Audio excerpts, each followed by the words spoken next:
mediari,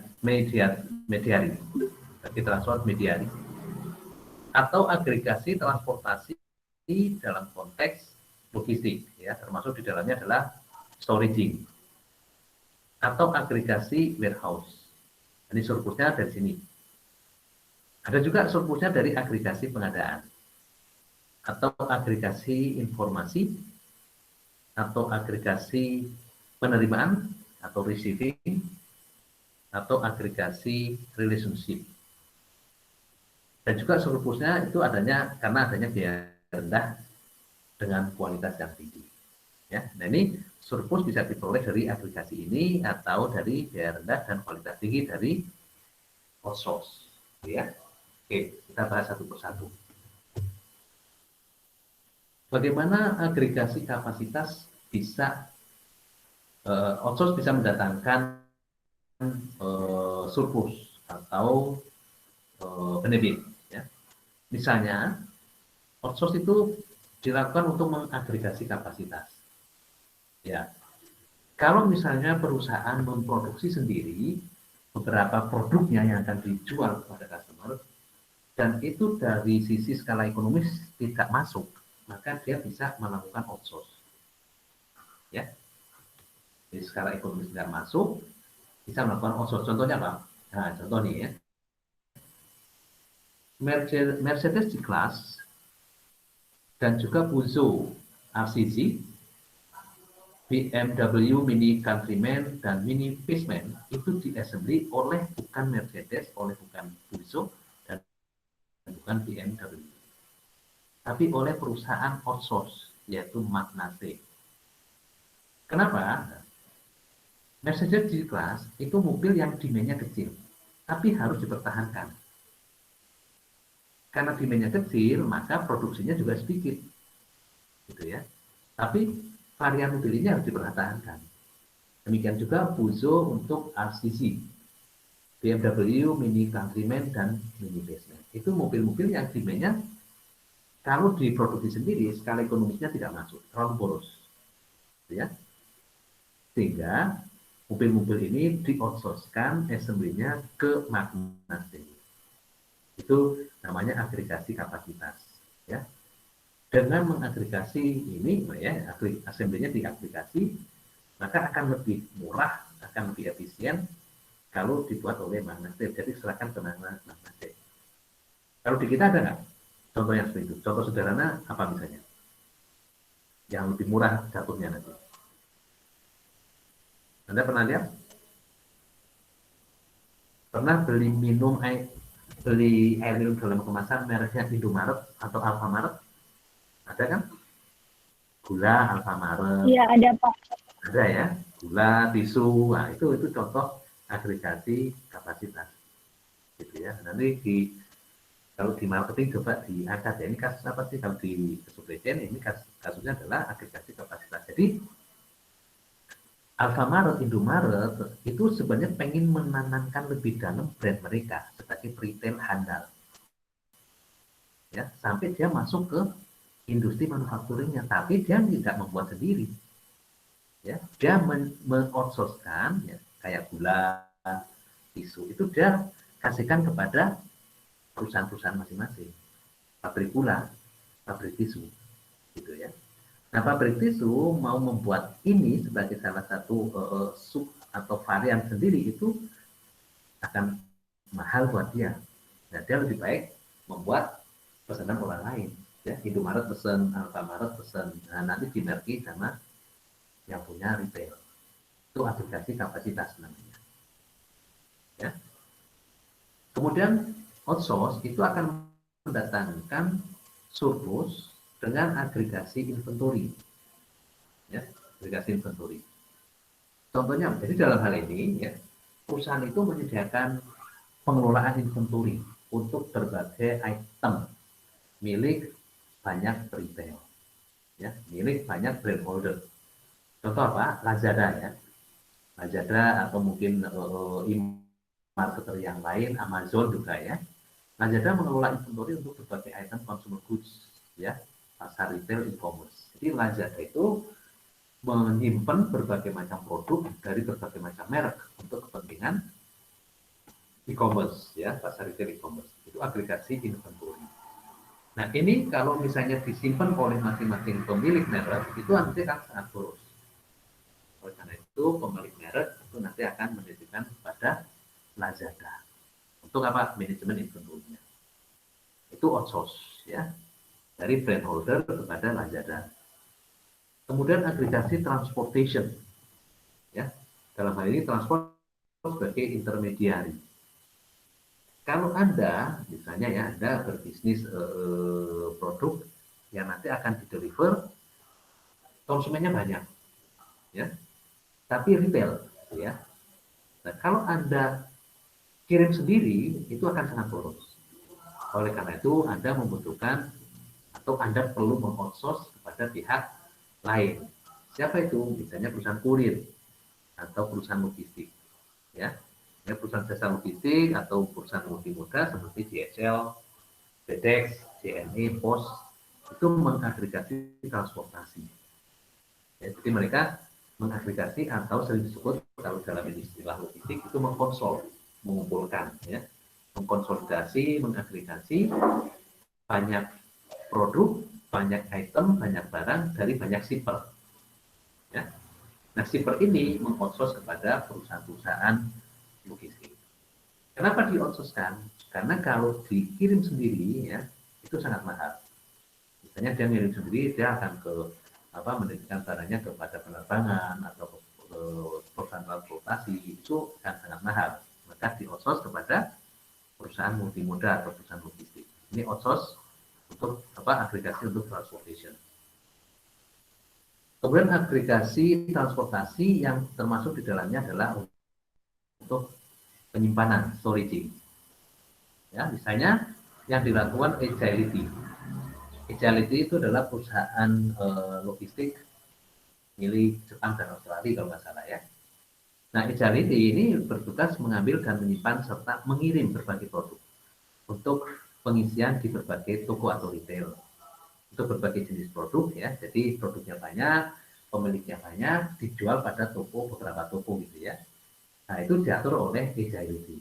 Dari ngambil di gudangnya yang punya barang atau pabrik, kemudian menyimpan di gudangnya Agility, kemudian mendistribusikan atau mengirim untuk replenishment ke toko-toko untuk dijual di toko. Itu aplikasi transportasi untuk storage, ya, menggunakan super warehouse yang milik Agility di Pondok Indah, ya. Ya, kalau Anda lihat di toko-toko premium misalnya, ya, di Mall Indonesia, Suku, di Bandung ada di Matahari dulu, ya. Kemudian Jogja Store yang produk-produk mahal seperti kalau sepatu itu ada Adidas, Nike, kemudian Benetton, itu dikelola oleh Agility, ya, untuk distribusinya. Itu sebagai agregasi transportasi dan warehouse storage. Ada juga agregasi warehouse, ya, agregasi warehouse. Ini mengagregasi barang milik banyak pemilik atau pabrikan misalnya, ya. Pos logistik mengelola large warehouse resource yang sangat besar di Tambun untuk menyimpan dan mendistribusikan material para pelanggannya yang merupakan manufaktur, pabrik-pabrik pengolah material tersebut. Nah, ini contoh outsource yang bisa memberikan surplus pada rantai pasok.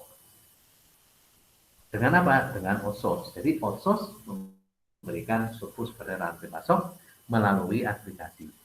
Ya, agregasi itu agregasi kapasitas, agregasi inventory, agregasi transportation, agregasi storage, dan agregasi warehouse. Kemudian outsource juga akan memberikan surplus melalui agregasi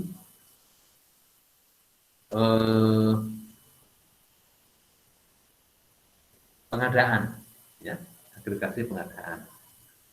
Agregasi pengadaan maksudnya gimana? Jadi ada sebuah perusahaan itu yang kompetensinya melakukan lelang, ya, lelang. Jadi perusahaan ini nanti akan menampung kebutuhan dari perusahaan lain, ya, kemudian melelang kebutuhan tersebut. Jadi mencari vendornya, kemudian meminta quotation dari para vendor, itu dilakukan oleh perusahaan pelelangan ini. Ya. Nah, ini di-outsource-kan kepada perusahaan pelelangan. Karena apa? Karena kalau melakukan sourcing sendiri, itu akan boros. Ya. Sehingga di-outsource-kan kepada perusahaan pelelangan. Ada juga agregasi informasi. Ini juga bisa mendatangkan surplus bagi rantai pasok. Ya.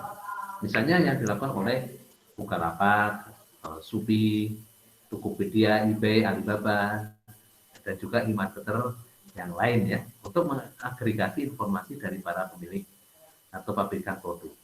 Ya, consumer goods, ya, produk-produk retail itu dijual melalui Bukalapak, melalui Shopee. Ya. Nah, yang lebih fenomenal lagi Alibaba ya. Oke, kalau Anda, saya yakin Anda pernah buka ya Alibaba. Alibaba itu dari mulai cari peniti sampai kapal terbang ya, itu ada di Alibaba. Sampai ke peralatan untuk bulldozer itu ada di Alibaba. Itu mengagregasi informasi. Dia mempertemukan antara kebutuhan dan supply. Ya. Kemudian rantai pasok, surplus rantai pasok itu juga bisa tercipta dengan outsource melalui agregasi receiving atau penerimaan. Misalnya apa? Misalnya sebuah perusahaan mengageni sebuah merek, ya, produk elektronik ya, produk elektronik itu diageni oleh satu perusahaan besar, dan perusahaan besar ini yang nanti akan menampung impor misalnya ya, impor.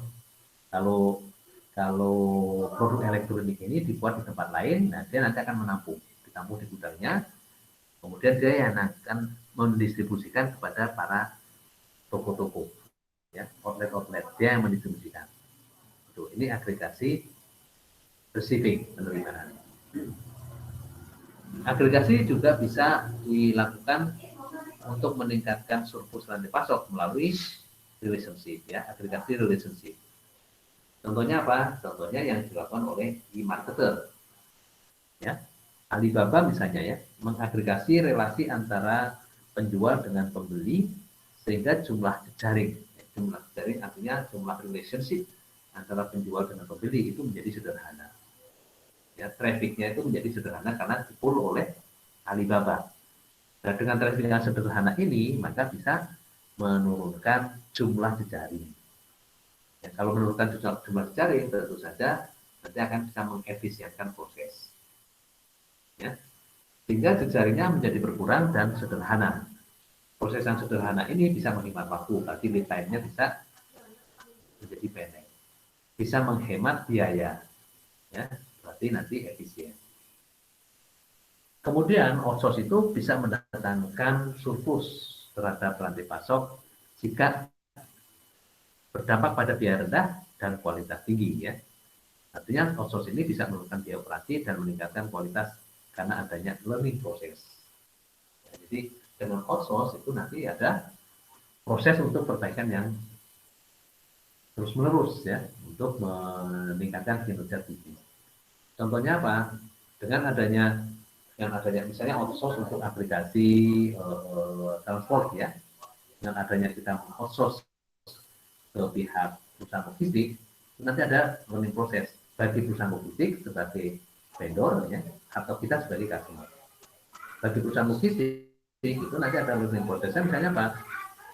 Kalau vendor, kalau shipper A misalnya ya, ini nanti akan sering mengirim barang ke titik-titik tertentu. Nah, nanti ada proses mungkin melakukan pick up, mungkin membangun satu sistem sendiri yang bisa di open antar entitas ya, antara shipper dengan perusahaan logistik. Nah, itu learning process ya, aplikasi transportasi yang bisa memberikan learning process. Ini bisa menurunkan biaya dan menjaga kualitas atau meningkatkan kualitas. Ya. Nah, surplus yang melalui pihak ketiga ini ya, bisa terbangun dari skala ekonomis ya. Jika skala ekonomi jadi kita akan melakukan outsource atau tidak itu juga dipengaruhi oleh beberapa hal, ya, oleh 3 hal ini. Yang pertama itu skala ekonomisnya, ya. Jika skala ekonomis besar, ya, jika skala bisnisnya besar, outsource tidak berdampak surplus. Artinya apa? Artinya gini, taruhlah kita bicara di Aqua, ya. Aqua yang diedarkan di Bandung itu dibikin oleh Aqua pabrik Klaten, ya. Kenapa dia tidak mengkhususkan kepada pihak lain? Taruhlah misalnya gini, ya, Aqua bisa saja membangun pabrik untuk pemotongan. Kalau yang di Subang, di Sukabumi itu pabrik untuk galon, ya. Kalau dia misalnya mau membangun pabrik pemotongan, itu biayanya sangat besar, biaya investasinya sangat besar, ya. Dan ini tidak mungkin di outsource, sebenarnya mungkin juga di outsource, ya, outsource kepada pihak lain untuk karena skala ekonomisnya, ya. Tapi dia masalah reputasi nanti berkaitan dengan kualitas produknya, ya. Karena skala ekonomis yang besar ini, jadi kalau kita mau memproduksi barang, ternyata kalau misalnya kita berproduksi dalam jumlah yang besar, itu baru mendatangkan skala ekonomi. Dan ini tidak mungkin di outsource, gitu, ya, karena jumlahnya yang terlalu besar, gitu, ya. Outsource itu untuk hal-hal yang kecil, ya, kuantitas yang kecil, volume yang kecil, itu baru mungkin dilakukan outsource, ya. Jadi kalau skala ekonomisnya besar, kita tidak outsource tidak memberikan surplus, outsource tidak mendatangkan benefit yang lebih baik, gitu, ya. Itu yang pertama. Yang kedua, faktor ketidakpastian, ya, faktor ketidakpastian. Jika suatu produk mempunyai demand yang uncertainty-nya atau ketidakpastiannya tinggi, maka akan lebih baik di outsource. Contohnya apa? Ya, outsource untuk penjualan misalnya, ya. Produk-produk yang variabilitas demand-nya tinggi, misalnya produk-produk retail, itu lebih baik di outsource-kan, misalnya lebih baik dititipkan di retail, ya. Karena apa? Kalau kita pegang sendiri, kita jual sendiri, ketidakpastiannya tinggi, maka kita akan menyimpan dalam jumlah yang besar. Kalau kita menyimpan dalam jumlah yang besar, dampaknya apa? Ya, penyimpanan akan besar, ya. Kemarin kita sudah simulasikan, ya. Semakin tinggi ketidakpastian, maka akan semakin besar safety stock. Semakin besar safety stock, maka akan semakin tinggi biaya persediaan. Yaitu lebih baik kita outsource untuk produk yang ketidakpastian demand-nya tinggi. Kemudian outsource itu juga perlu kita pertimbangkan masalah aset, ya, aset untuk memproduksi atau aset untuk mendistribusikan. Jika asetnya membutuhkan yang spesifik, ya, artinya untuk distribusi atau untuk berproduksi produk itu membutuhkan aset yang spesifik, maka outsource tidak berdampak. Artinya lebih baik in-house daripada outsource. Contohnya apa? Contohnya apa? Industri industri berat misalnya, atau industri kayak pesawat, alat-alat berat yang membutuhkan aset besar, nilainya besar, ya, itu akan sulit untuk di outsource. Atau industri-industri aset yang mengharuskan aset yang spesifik. Contohnya industri misalnya kita bicara kerajinan, ya, atau industri servis jasa yang membutuhkan kompetensi SDM yang sangat unik. Itu juga akan sulit untuk di outsource. Jadi pertimbangan outsource ini juga berkaitan dengan ini, ya, skala ekonomisnya besar atau kecil, ketidakpastiannya rendah atau tinggi. Itu nanti akan mendorong kita untuk melakukan outsource atau in-house.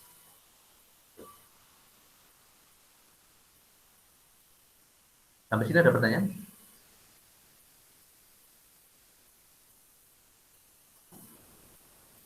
Tidak ada? Oke. Nah, kalau kita bicara supply management itu ada beberapa elemen yang kita lakukan atau aktivitas ya dalam supply management. Tahu yang berkaitan dengan supply responsibility. Ada proses untuk receiving, ya. Receiving itu artinya penerimaan material, penerimaan barang, ya. Kemudian warehousing, ya. Warehouse itu berkaitan dengan aktivitas untuk penggudangan. Ada material handling di dalamnya, ada storage, ada picking, mungkin juga ada value added warehouse, ya. Misalnya apa, labeling, packaging, itu juga aktivitas dalam warehouse. Kemudian ada inventory control, ya. Inventory control. Jadi supply salah satunya adalah kegiatan untuk menyimpan inventory, ya, penyimpanan. Jadi ada inventory kontrolnya nanti, ya.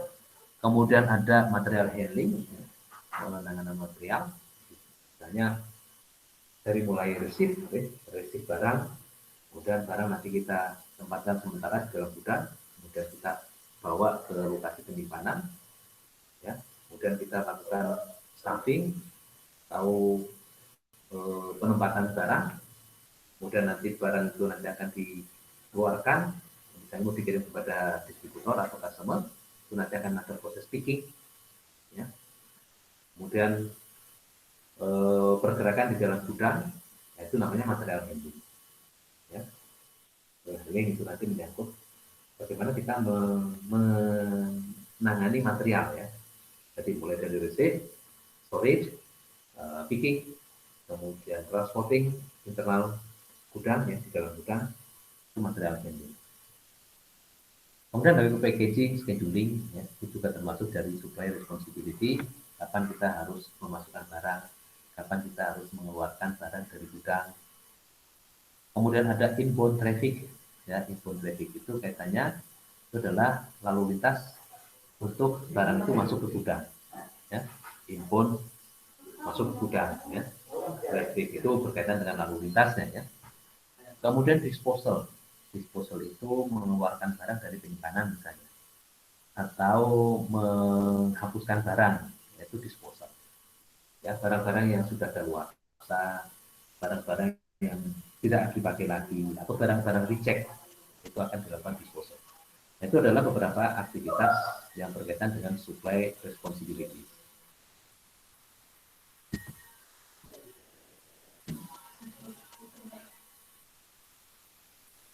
Kemudian kenapa harus kita manage, ya? Kenapa supply harus kita manage, ya? Supply perlu kita manage karena supply itu menjamin ketersediaan pasokan tepat waktu, ya. Jadi seperti tadi yang kita contohkan di awal, saya pesan 10.000 box, ya, tanggal 30 Desember dikirim ke gudang di Padalarang. Nah, itu harus kita manage, ya. Harus kita manage untuk apa? Dengan adanya informasi ini, maka nanti Anda akan bisa mencek, ya, mencek kapan harus melakukan produksi, ya. Untuk melakukan produksi, seluruh material harus ada. Nah, ini nanti keputusannya berkaitan dengan kapan material harus ada, berapa jumlahnya, di lokasi yang mana, ya, siapa yang mensuplai. Itu adalah menjamin ketersediaan pasokan. Jadi Anda bisa mengirim ke saya tepat waktu tanggal 29, ya, berangkat kalau Anda mempunyai produk di tanggal 29 itu sebanyak 10.000 yang akan dikirim ke saya. Anda bisa mempunyai produk sejumlah 10.000 yang akan dikirim ke saya pada tanggal 29 kalau semua materialnya ada, airnya dan kemasannya cukup untuk memproduksi, dan itu harus tersedia. Kapan harus tersedia? Yaitu berapa lama Anda akan membuat 10.000. Misalnya 1 hari, berarti tanggal 28 semua material untuk membuat 10.000 box AMDK, ya, merek AB 41 harus ada di lokasi assembly. Nah, ya. Kalau tanggal 28 harus ada, kapan harus memesan? Ini adalah dari itu, ya. Kemudian supply management, ya, itu juga diperlukan untuk menurunkan cost, ya. Menurunkan cost, misalnya apa? Misalnya kita harus memperoleh material, ya, dalam jumlah yang cukup, tidak terlalu lama misalnya, ya. Kenapa? Karena terlalu lama itu nanti kita berisiko pada stop out cost, ya, ada stop out. Kalau terjadi stop out, maka kita harus mencari penggantinya. Kalau mencarinya, mencari penggantinya itu konsekuensinya apa? Konsekuensinya harganya mahal karena dibutuhkan segera. Ya. Itu bisa kita kendalikan untuk menurunkan cost. Ya. Atau kita bisa memperoleh tepat waktu, tidak kecepatan. Ya. Kalau kecepatan itu juga menimbulkan cost karena biaya penyimpanan naik. Ya, jadi managing supply itu juga diperlukan untuk menurunkan total cost. Managing supply itu juga untuk meningkatkan kualitas, ya, karena kualitas suatu produk itu tentu saja sangat tergantung pada kualitas input. Nah, input itu disuplai oleh supplier, ya, maka supply ini juga kita perlu manage. Kemudian managing supply itu juga diperlukan karena alasan akses teknologi dan inovasi. Ya, di sini inovasi produk bisa terlalu mahal jika dilakukan sendiri. Oleh karena itu kita membutuhkan supplier. Supplier bisa menjadi sumber inovasi. Contohnya apa? Akses teknologi dan inovasi.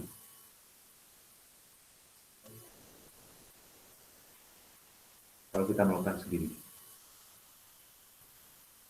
Contoh untuk proses, ya. Ini misalnya saya contohkan di ini, ya. Misalnya proses pemindahan batu bara dari stockpile ke kapal, ke tongkang misalnya. Ada proses manual, yaitu dengan truk, ya, batu bara yang sudah ada di stockpile mau dimasukkan ke kapal. Lokasi penambangan ke stockpile itu pakai truk, stockpile ke kapal pakai truk. Tapi ada inovasi teknologi, yaitu menggunakan ban berjalan. Ya. Kalau kita sebagai pemilik tambang, mungkin akan terlalu mahal dan terlalu lama kalau kita mikir sendiri. Tapi ada vendor ban berjalan yang bisa membantu kita, yaitu inovasi teknologi yang melibatkan supplier. Ya. Pernah lihat batu bara dimuat ke kapal tidak pakai truk, tapi pakai ban berjalan.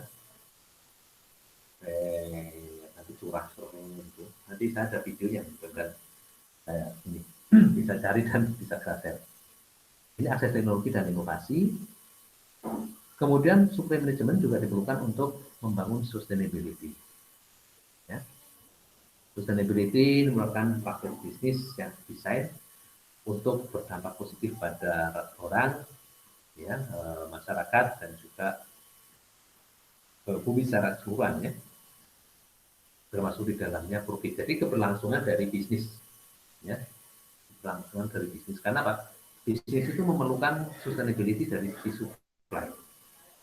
Ya, jadi kita bicara air minum dalam kemasan itu sudah dipikirkan air ini bisa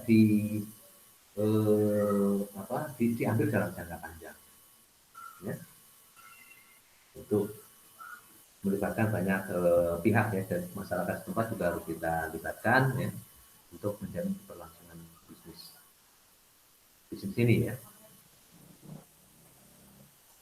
Sustainability itu bisa meningkatkan kinerja keuangan, ya, bisa menurunkan total cost, kemudian meningkatkan kualitas, kemudian membangun customer loyalty dan juga reputasi, ya. Jadi sustainability bisnis itu menyangkut banyak sekali aspek, ya, termasuk di dalamnya bagaimana kita melibatkan masyarakat, ya, di samping supplier, gitu, ya, di samping supplier, customer, juga ada pihak-pihak lain yang harus dilibatkan di situ.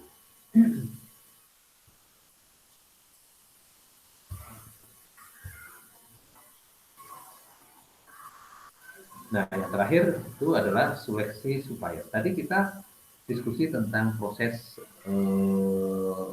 supply, ya, proses untuk sourcing. Nah, di sini ada satu tahapan, yaitu untuk menseleksi supplier. Yang kita diskusikan di sini adalah bagaimana seleksi supplier itu perannya dalam outsource, dalam sourcing. Ya. Jadi pentingnya seleksi supplier, dan bagaimana prosesnya, kemudian untuk memilih supplier, kriteria apa saja yang kita gunakan, dan metode untuk mengevaluasi supplier seperti apa.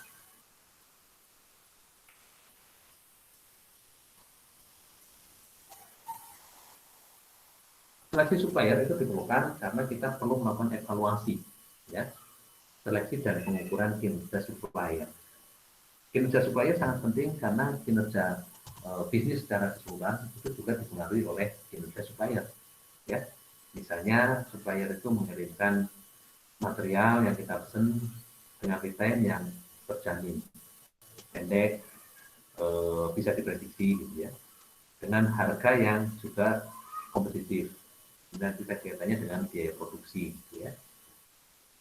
Seleksi supplier itu juga sangat diperlukan untuk membangun new product development, ya, pengembangan produk baru. Karena apa? Kebutuhan tentang keberlangsungan pasokan material.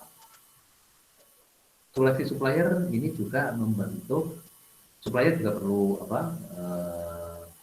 kita select karena apa? Purchasing itu merupakan komponen biaya yang cukup besar dari sales. Jadi biaya material itu salah satunya adalah biaya untuk purchasing. Ya, perolehan material itu sekitar 40-60% dari penjualan. Ya.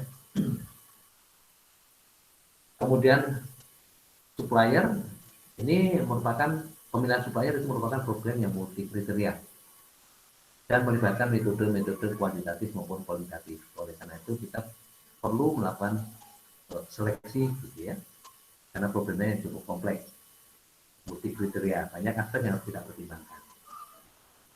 Seleksi supplier itu juga penting karena bisa mereduksi biaya sourcing. Ya, ini mempunyai dampak yang cukup tinggi bagi profit.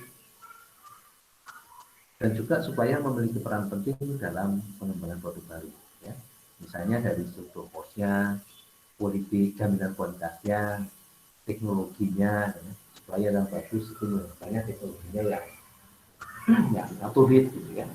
Dan juga akses ke pasar yang digital.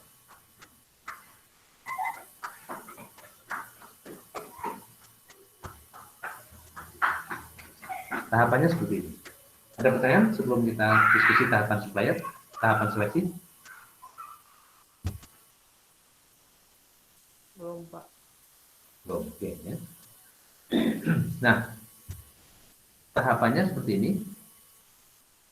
Yang pertama itu adalah evaluasi kebutuhan dan tujuan. Yang pertama itu sama dengan yang tadi, ya, rekognisi need, ya, kebutuhan bahwa kita membutuhkan pasokan atau kita perlu source, perlu procure material atau jasa yang dari pihak lain. Berarti kita melakukan pembelian, ya, kebutuhan material yang dibeli. Ini yang pertama.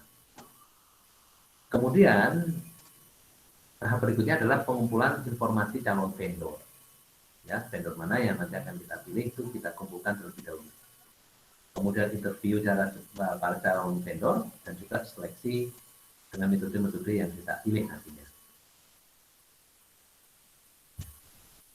Nah, tahap pertama, ya, evaluasi kebutuhan dan tujuan. Ini bisa kita jadikan panduan, ya. Yang pertama kita menginsight atau evaluasi apa sih kebutuhan bisnis yang akan dipenuhi dengan supply dengan melibatkan pihak lain. Misalnya apa, ya? Ada contoh, misalnya di sini kita mau mendistribusikan oli, ya, lubrikan, gitu ya. Jadi bisnis kita itu adalah mendistribusikan lubrikan. Kemudian kategori evaluasi apa yang akan digunakan, ya? Kalau distribusi lubrikan, vendor yang seperti apa yang harus pemilihan vendor yang seperti apa yang harus kita lakukan, ya? Misalnya apa? Vendor alat transport yang mempunyai alat transport yang dilengkapi dengan sistem untuk tracking misalnya, ya, yang mempunyai gudang, gitu ya. Jadi nanti ada memiliki alat transport atau menguasai alat transport yang dilengkapi dengan standar prosedur SOP untuk para supir, yang memiliki fasilitas untuk gudang. Itu adalah evaluasi, misalnya, ya, evaluasi yang akan digunakan.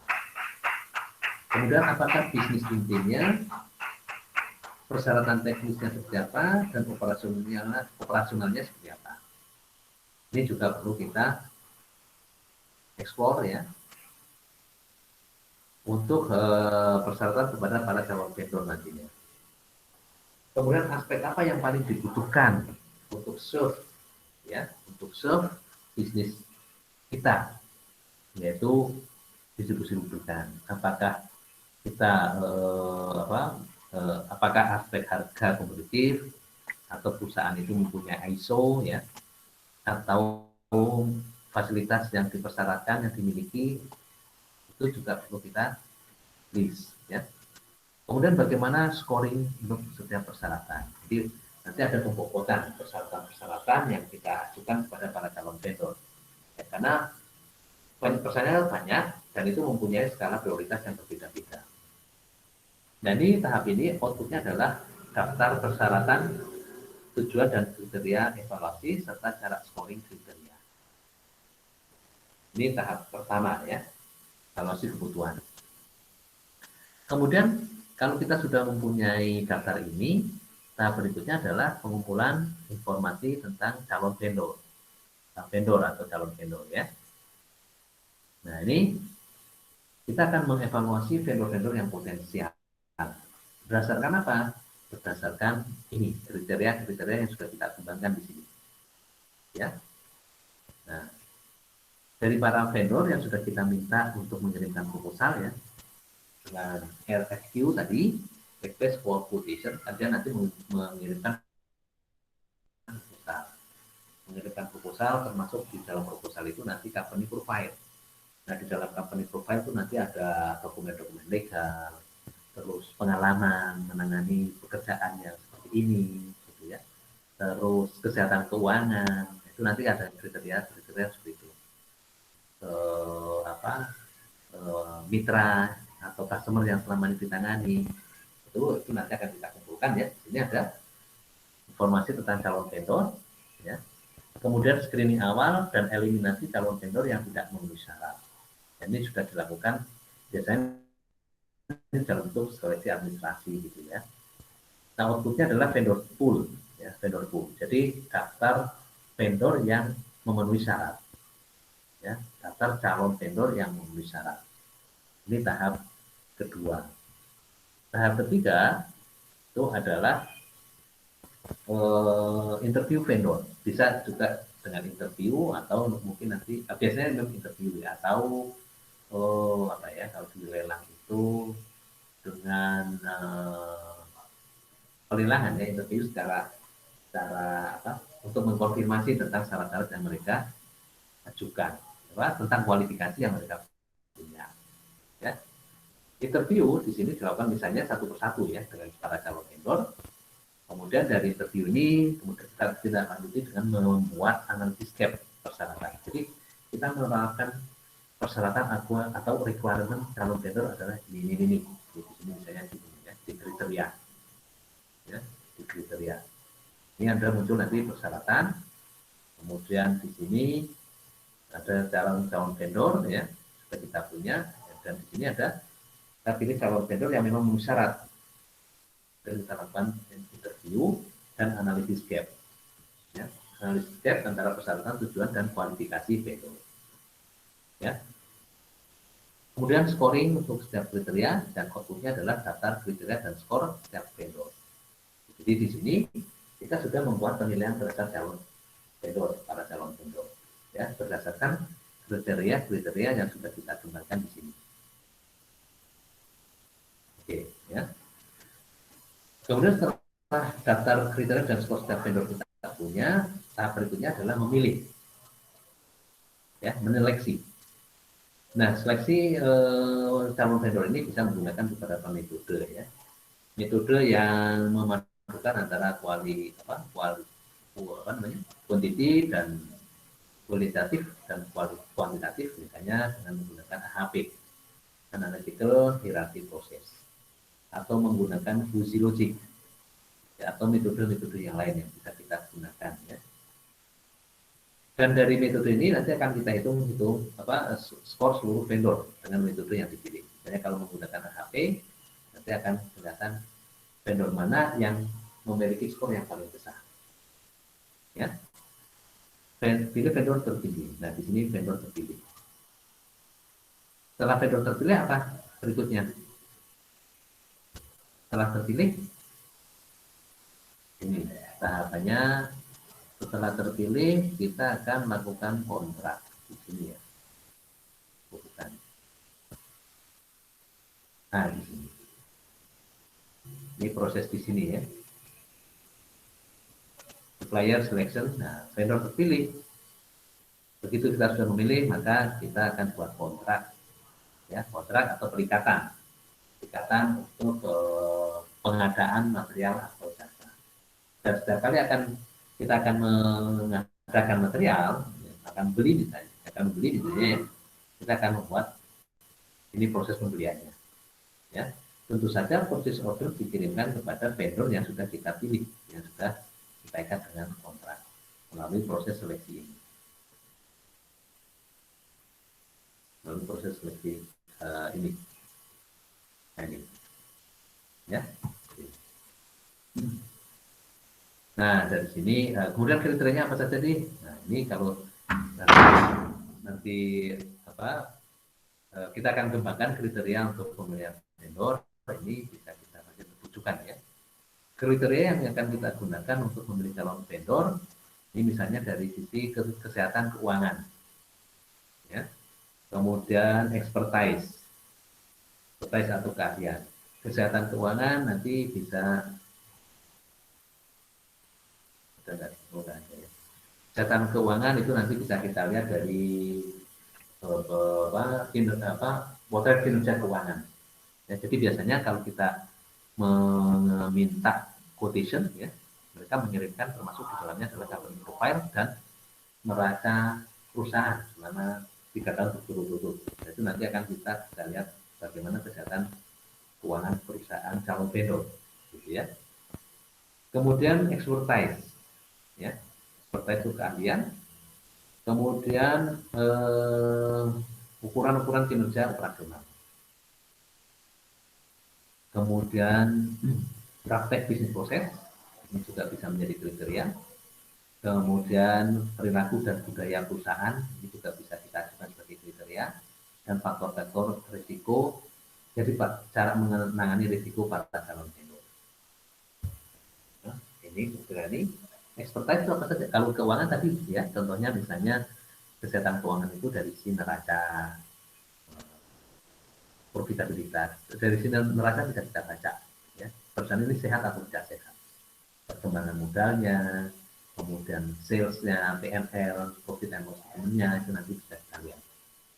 Kemudian expertise itu misalnya berkaitan dengan kemampuan network, ya, kapabilitas network. Perusahaan ini punya jejaring atau enggak?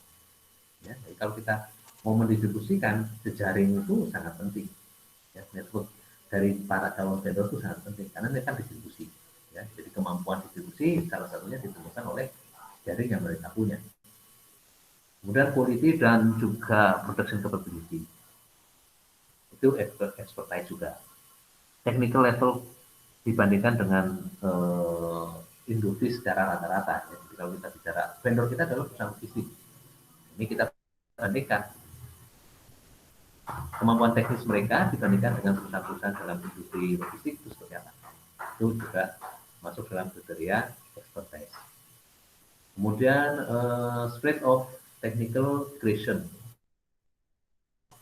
ya, kemampuan mereka untuk berkreasi secara teknis, ya, misalnya menangani hal-hal yang rumit berkaitan dengan network nantinya. Itu juga menjadi salah satu pilihan dalam kriteria expertise. Kemudian R&D, ya, research and development juga expertise. Kemudian kriteria yang lain, operational performance, ini mencakup misalnya on time delivery, time, responsiveness, ini bisa kita jadikan sebagai elemen-elemen penilaian dari sisi kriteria operational performance. Gitu, ya. Kemudian kriteria yang lain misalnya proses bisnis, bagaimana vendor provide produk atau jasa dengan face value, on time, dan sesuai dengan persyaratan yang diajukan. apakah vendor memiliki sistem manajemen lingkungan dengan standar ISO, kayak gitu ya. Ini proses bisnis dan praktek bisnis yang dilakukan oleh para vendor. Ini bisa kita jadikan sebagai salah satu kriteria yang nanti akan diberikan pokok penilaian untuk setiap vendor. Faktor budaya ya, ini juga penting. Risiko, nah ini kriteria ya. Nah untuk seleksinya misalnya kita bisa menggunakan beberapa metode. Tadi ada AHP, ada fungsi logik. Kita juga mungkin bisa menggunakan Markov chain. Ya. Markov itu nanti di operasi nanti Anda akan ketemu ya Markov chain itu untuk kondisi-kondisi yang bersifat dinamis.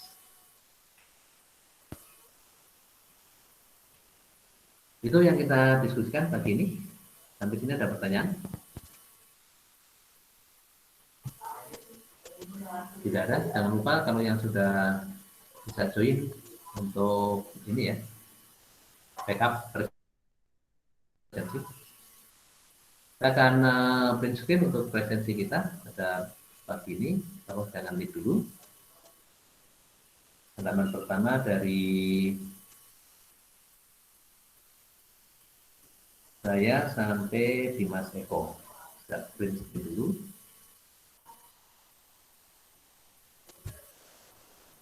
Kemudian halaman kedua, bawahnya Eko ada Pacar sampai Nova.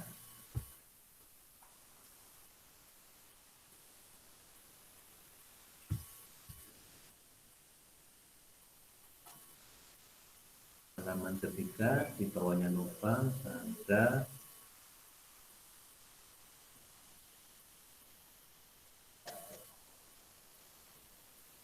Orza sampai terakhir Via. Di halaman ini cuma 29. Nanti yang lain mungkin tadi udah ada yang keluar karena jaringan ya.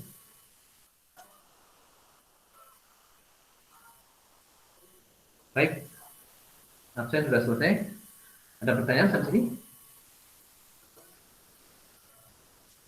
Kalau tidak ada, kita akhiri kuliah kita untuk source decision. Dan kita sepakat ya, minggu terakhir nanti ketemu di hari Senin, kita akan diskusi tentang information technology dan sustainability in supply chain. Ya.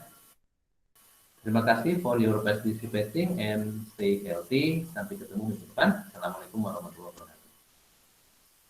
Waalaikumsalam. Makasih, Pak. Terima kasih ya, Pak. Oke, sampai ketemu ya. Saya langsung close Siap, Pak. limit kita ya. Oke, Pak.